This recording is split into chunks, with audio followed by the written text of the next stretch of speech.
Lend-Lease bill and how it will work, here in US.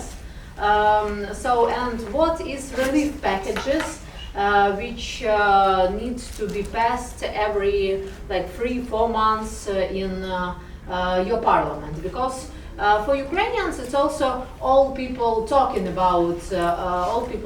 about Lend-Lease, but really almost nobody don't read like direct text of this bill which was voted. So let's start from this question. Yes, so what's the main important bill of advocacy for Ukraine, and who really must be in charge for this bill? Americans, or like Ukrainians must do more to lobby Ukraine and Ukrainian perspective? If so, how they can do this? So let's start maybe from Kendall, because you're a lawyer and you understand all this bill creating process. So please explain us what is Lend-Lease, how it will work, and relief packages. Well, what my focus has been up until pretty recently has been on what would be extended in terms of humanitarian assistance for Ukrainian refugees. And that has been sort of a striking example of very positive actions by the government, in my opinion. And there wasn't necessarily a traditional lobbying effort. For example, almost, just based on the administration's own thought processes, they, for a period of time, they allowed Ukrainians to come across the Mexican border, simply to come across it without anything other than a Ukrainian passport and maybe a 2-day computer. And when I read about this, I thought, great, it's going to be like all the other immigration programs where you apply for something and years later maybe they get around to making a decision. But that hasn't been the case at all. In fact, I'm aware of a family, a typical family, well, not typical, but like many families of Ukrainian Americans in the U.S. They wanted to get the mother and the young sister into the United States. And the interview that was promised by the immigration services was May 2023. Great. When this policy was enacted, though, they actually, from the time they submitted their request, their application for family sponsorship, approval was granted in 2 weeks. So I just want to begin the discussion of what the U.S. can do by giving you perhaps a narrow perspective, but where I've seen the administration perform admirably. And it isn't always so easy in the immigration context for the U.S. to provide direct assistance to Ukrainian refugees, because as we know, they're refugees from many countries, war-torn regions. There have been people that have tried to get into the U.S. from Haiti, which is a huge humanitarian disaster over the years, and it hasn't been so easy. But I think in this instance, I am a Democrat, but the Biden administration really deserves some praise for the way they've stepped up and have helped many thousands, actually tens of thousands of people, and I think there will be more people in the future who get help from what the administration is doing. And can you please add also about these bills? And I also have many questions about the next steps of our work. Sure. Yeah. The one thing that I want to talk about for a moment is the May 9th law on Lend-Lease, Yes, sure. Which basically is based upon a previous concept from last century, where the Biden signed a law that through fiscal year 2023, the American government can lend or lease military equipment, military supplies to Ukraine during the duration of the war. The law also, interestingly, exempted two parts of typical Lend-Lease. One is there should be a 5-year limit on it. That does not exist. That's gone. And also, the law exempted Ukraine from having to actually pay it all back. The lease agreement, they may not have to pay. The lending, they may not have to pay back. So, listen, I'm a devout Republican. I've been a Republican since the early 80s. And a lot of my friends, Republicans, I disagree with on Ukraine. I'm also a vehement opponent to President Joe Biden. I think President Biden has done well with Ukraine. I don't think he did well at first. I think especially with refugees, they were suffering on the borders, Poland and Romania, and Europe was doing things very quickly to help them. We were not admitting any Ukrainian refugees. But they came up with a good solution, and I think Kendall and I have known each other for a long time, and I agree with Kendall that he's done a pretty good job. The land lease program, I think, is admirable. What I'm worried about is the way that Russian propaganda is driving a wedge between Republicans. There are many of my friends on the Republican side who repeat what sounds to me like Kremlin talking points. To me, it's very upsetting. I have lived in Russia. I have lived in Ukraine. I'm married into Ukraine. My friend, I was talking to a reporter recently, and the reporter asked me if you could describe the Russian, people say Russian aggression, I would say Russian slaughter. If you could describe the Russian slaughter of Ukraine in one word, what would you use? And I said, blue. And the reporter said, what do you mean by blue? And I said, I think of the Russian slaughter of Ukraine, and I see the color blue. Because every morning, about 3 o'clock in the morning, since February 22nd, I would wake up and my Ukrainian wife would be looking at her phone, trying to discover if her parents and her friends were alive. And my bedroom was blue from the light. I think of the Ukrainian suffering in colors. I can't imagine, I can't even describe how my wife feels. I don't know. Lend-lease is the least we could do.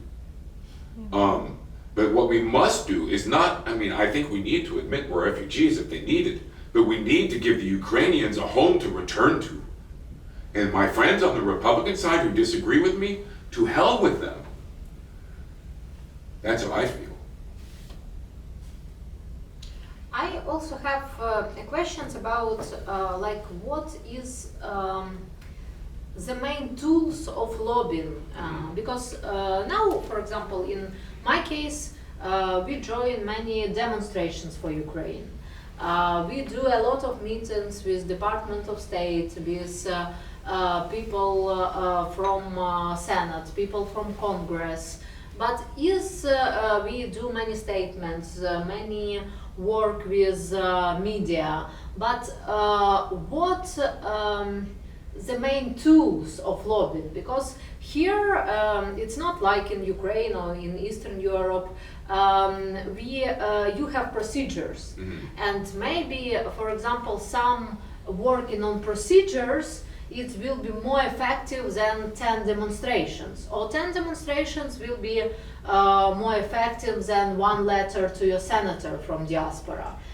Because people from Senate office, they said that you firstly must work with Americans, because Americans must care about it, Americans must send their letters to senators, Americans must work on that with you, because we was elected by Americans firstly, yeah? And secondly, I see that Russia also work a lot in informational campaigns. So I see that Russia invests money to them like you must care about your society, you must care about gas prices in US, and you must block this money to Ukraine.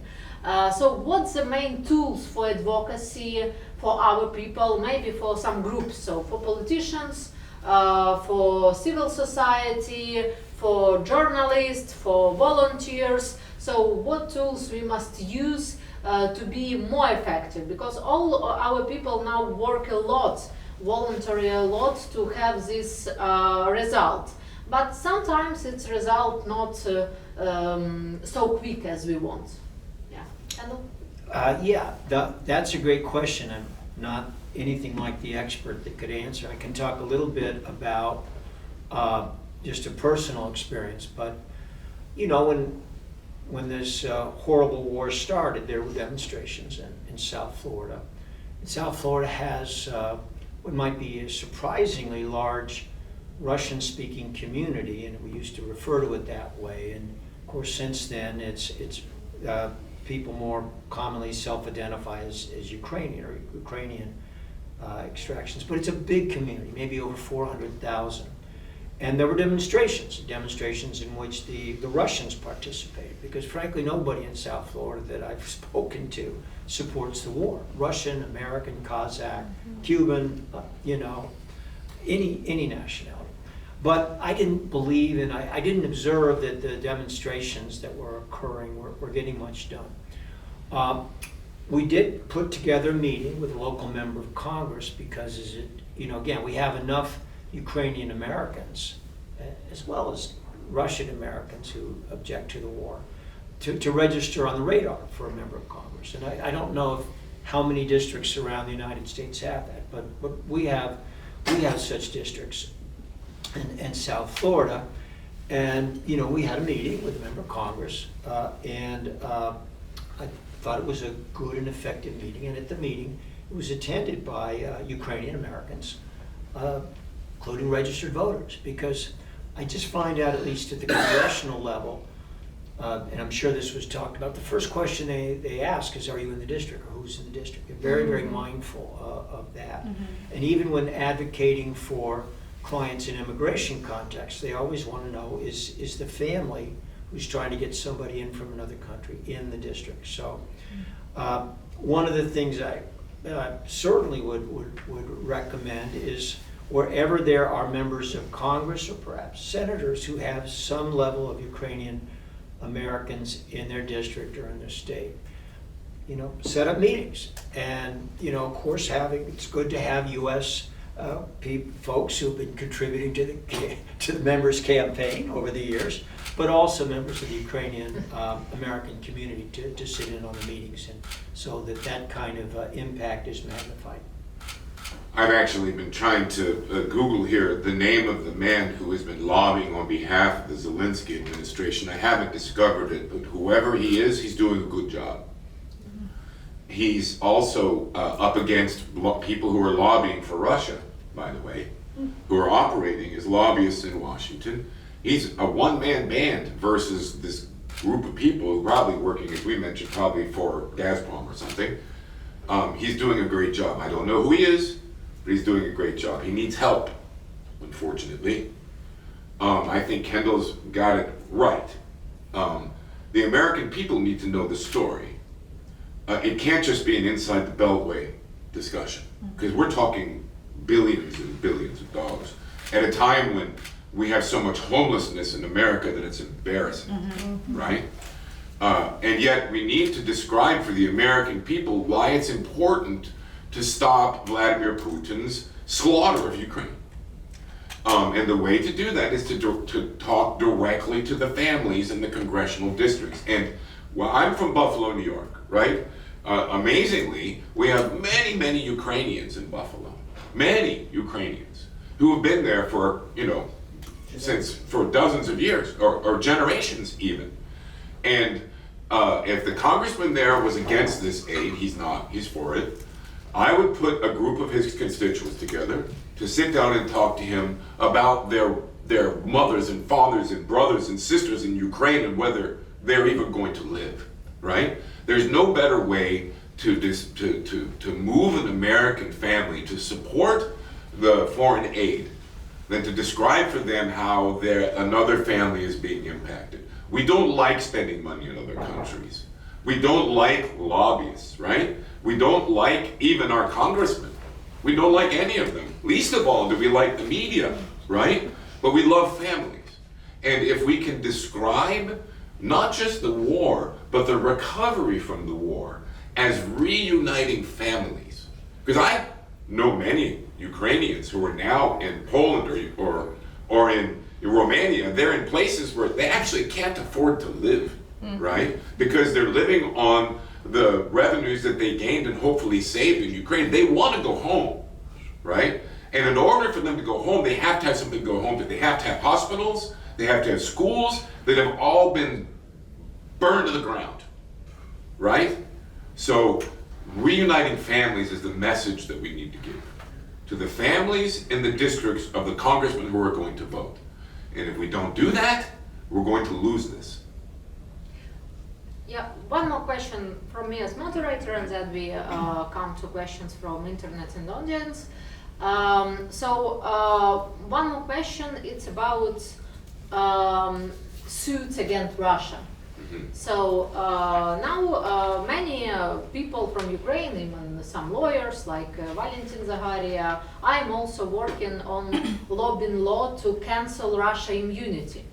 What does it mean? It means that if your parliament will vote for that, Ukrainian business and also people who lose their houses or who have very deep trauma like raping women can sue in United States against Russia and have compensation from oligarchs' money here or from Russia assets here. And it's huge money really. Can you give to us perspective of this idea from the part of lobbying work and from the part also of work of lawyers? Yeah, I'd be happy to talk about that a little bit. And Katya just referred to a couple of very important issues. There's a lot of frozen Russian money. I mean, I've read different reports. I was looking at something just now that said that there are 7 countries that have collectively $284 billion of frozen Russian money from the Central Bank of Russia. You could do a fair amount of the Marshall Plan. I mean, that would certainly be a good down payment of it. And a lot is frozen in the U.S. Apparently, I didn't know this. France and Japan have even more, but the U.S., according to what I'm reading, is about $40 billion. Logically, you might think that there are ways for victims to get access to that money, but it's pretty difficult. The U.S., like pretty much all countries, gives sovereign immunity to foreign countries. And that sovereign immunity means basically you can't sue a foreign government, no matter what they've done, with exceptions that are important and are to get talked about increasingly. And there's an extensive history of lawsuits against foreign governments. Some of them have ultimately not prevailed, some such as the victims back in the 80s. There was a Pan Am jet over Scotland that blew up. It was clearly shown to be Libyan terrorists. And over Scotland, of course, everyone on the airplane perished, close to 300 people. That seems like the kind of atrocity that should invite access to courts, but it really took a couple decades to get actual recovery from Libya. There are other examples too. There are lawsuits that have been filed against Iran for its participation in the Hezbollah's murder of 200 Marines. Again, the reason I talk about these cases from long ago is because they take a very long time to work their way through the courts.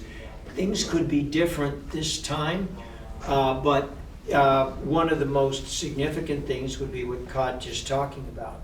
Would the Congress of the United States, with the signature of the President, actually eliminate Russian sovereign immunity? And if so, would that create access to victims? That certainly would. To the assets that are already here in the United States? Or would the United States want to go in a different direction?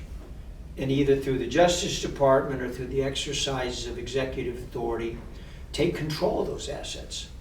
Perhaps to repatriate them in some way to Ukraine, perhaps to simply fund some of our own efforts at helping rebuild the battered streets and cities and hospitals and schools. So It's a very large question as to where those frozen assets will end up and how long it will take. But there are certainly possibilities, and there are at least 3 different laws that are being studied.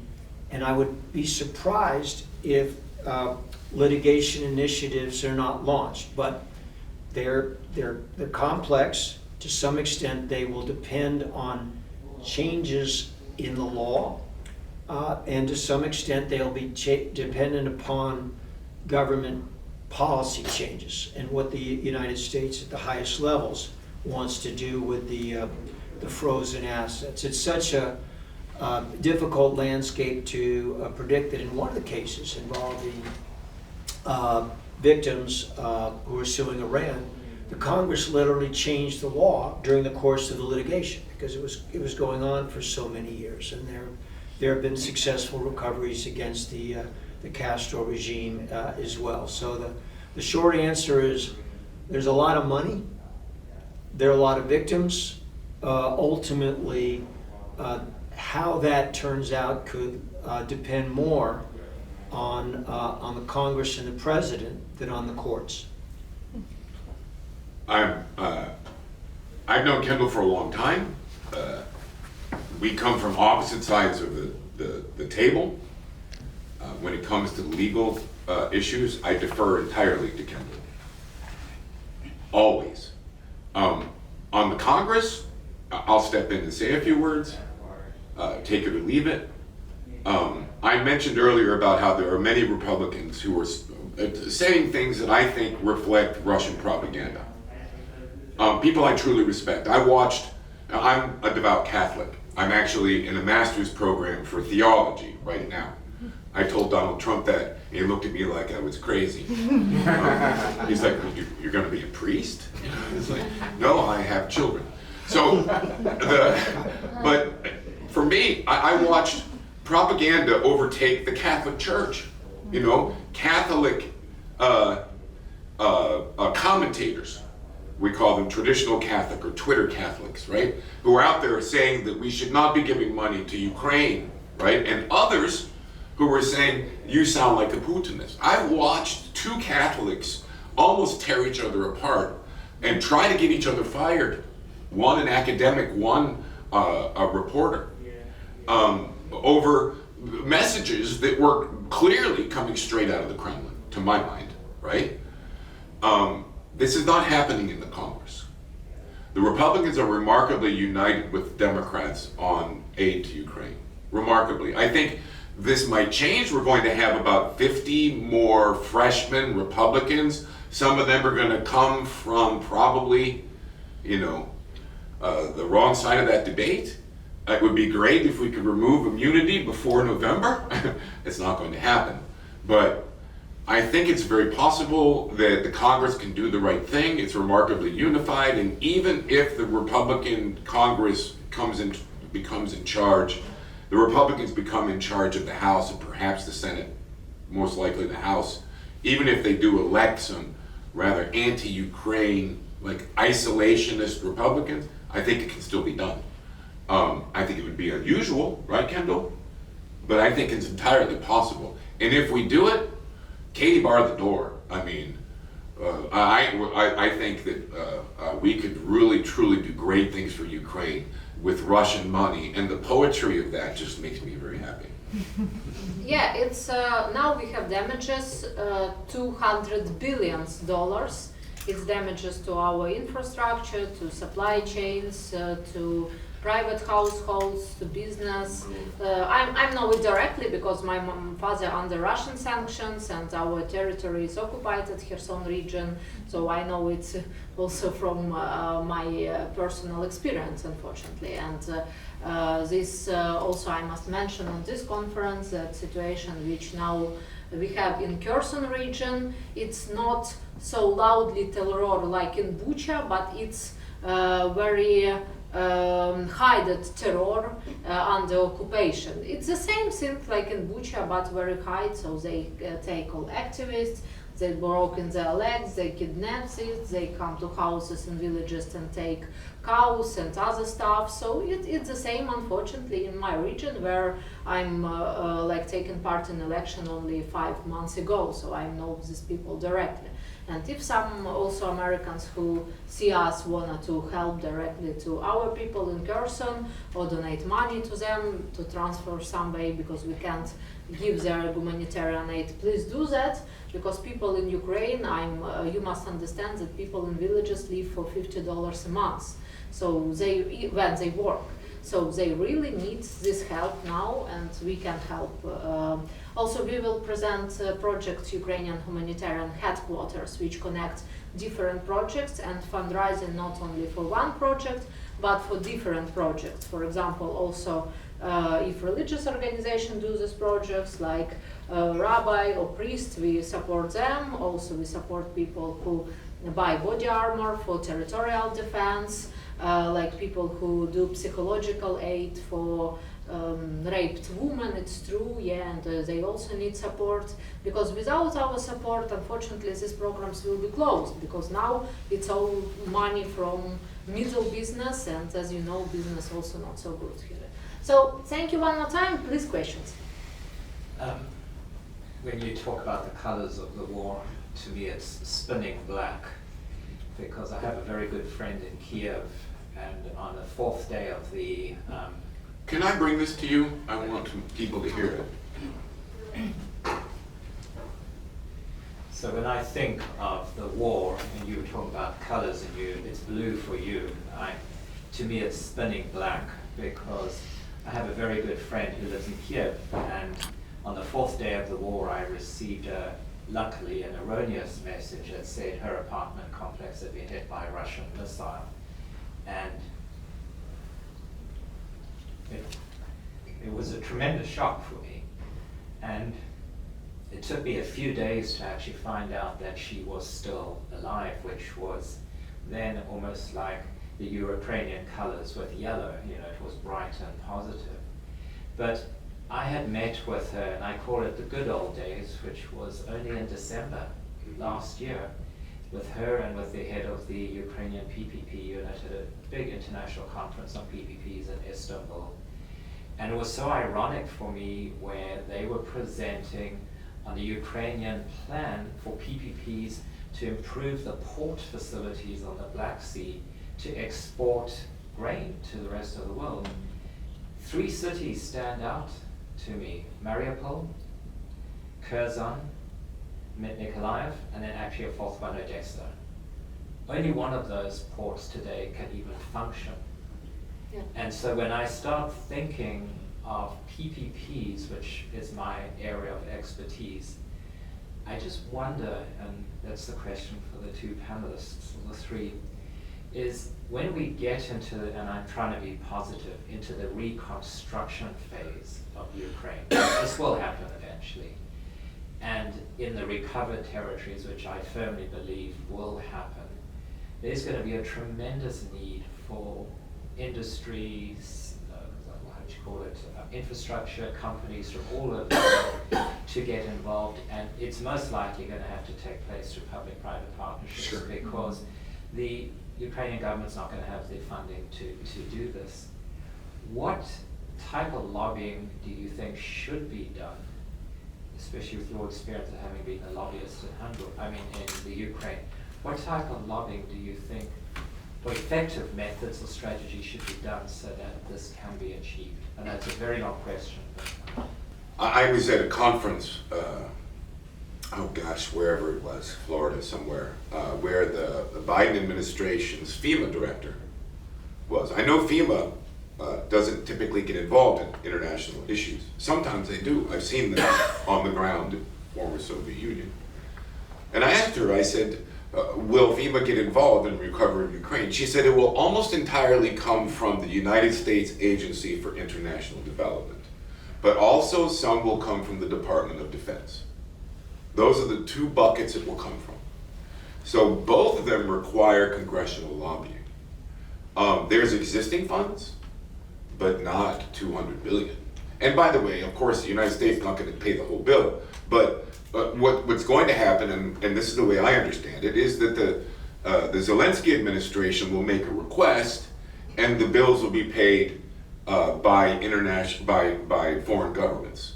But I also think, Kendall, and maybe you know more about this, we've spoken to some friends of ours who say that some of those requests may come from regional governors or cities. For example, a hospital in Bucha, let's say, is leveled to the ground. And why? And the schools in Bucha are absolutely gone. Why would a family come home? They can't send their children to school, and they can't go to a hospital if they get sick. So if you want to reunite families, those are the things that need to be fixed. Does that come from Zelensky, or does that come from the mayor of Bucha? I mean, it's a very complex question. I'm not quite sure how Ukraine will work on this. Yeah, so it's also the last question, yeah, and it's the same question which our members of parliament have. So how it will work, this Marshall's Plan? Because also I understand that we can't now rechange our supply chain, and our business can't take credit for 30%, you know, so nothing work here, so we almost in default. That's why we need this aid from European Union and from United States. So, but how these programs will be? Usually it's not going only to government, because as I know, also United States trying to separate, for example, their direct program to NGOs, program to government, also because of some corruption risks which we have in Eastern Europe, unfortunately. We don't look outside of our nation, right? It's the truth. It is. And there are so many people out there talking about the Nazis and Azov and Zelensky being a billionaire and all these things. They couldn't even spell Ukraine in February, right? The problem we have in America is to give the Ukrainians what they deserve as humans, not as Ukrainians, as humans. There are people in America who believe that we don't have those things. Right, I believe that the Marshall Plan is a brand, right? It's a brand that's understood by people who are older than 60 or 70. This needs to be rebranded, right? We need to talk about the fundamental nature of what needs to be done. We need to brand it. Try to get a lobbyist in the United States to sell a 25-year-old congressman the Marshall Plan for Ukraine. The first thing they're going to have to do is teach him what the Marshall Plan was. No, I mean economy booster and. But we can just the whole thing needs to be come from the bottom, and we need to establish what needs to be done. We need to make people in the United States understand what that is, and we need to give it a brand. Maybe we'll call it the Katya Plan, right? But whatever it is, the problem we have in the United States is, and I think all over the world, is the economy is going into the toilet. Mm-hmm. And in order to think that the Ukrainian people should be brought out of the war, we need to understand that there are people here who feel like they're in their own war, right? Because it's our global task, and so not only about Ukraine. You can see that situation in Ukraine. It's connect with supply chains all over the world, because it's also connect with China policy. With we haven't time for it today, but it's very global, and even it's connect with China policy in Africa, and it's all connected. That's why, Kendall, your conclusion and. Let's call it the Kendall Plan. No, but I do think that from a political strategy standpoint, a lobbying strategy, which is what we're joining forces on today, we've got to go back to Michael's point that the American public's knowledge of the rest of the world is usually embarrassingly weak.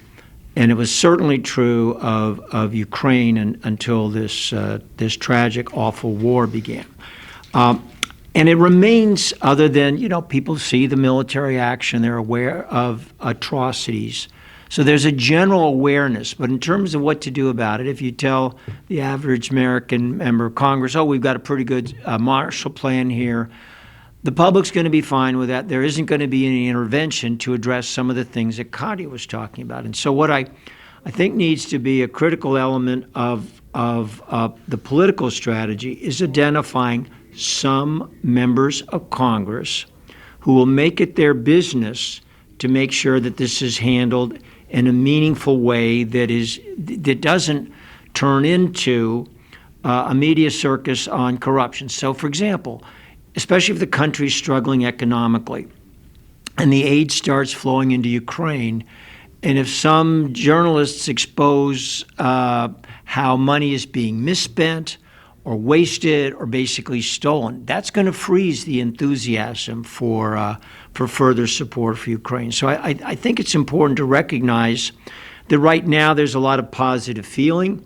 That could turn sour quickly, especially if our own economy starts to struggle, if some of the aid that's being furnished ends up in the wrong hands. And so I think it's important to get some members of Congress committed to making sure we have a Marshall Plan that is not just a giveaway without accountability.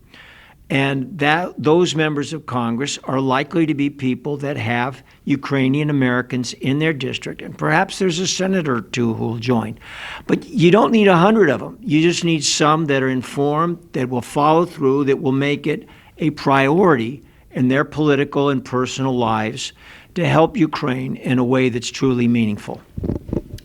Thank you, and thank you for this conversation to all participants of our side discussion and our 6th annual international relations meetings. We also have some programs and some quotes from Skorokhod. She is a member of Ukrainian parliament. Unfortunately, she can't come, but she will be moderated by Dina, and I pass the wall to Dina, and also Dina will have conclusions also from Central Asia, from Kazakhstan, and Abdul Patel. He also proposed us to do the next discussion about government relations and situation in Africa, so maybe our community also think about it. So, Dina, I will pass this question to you, and please moderate the last part of our discussion by Zoom. Thank you a lot, and thanks to all journalists who help us, and to all participants, and to all our big internet audience. Thank you.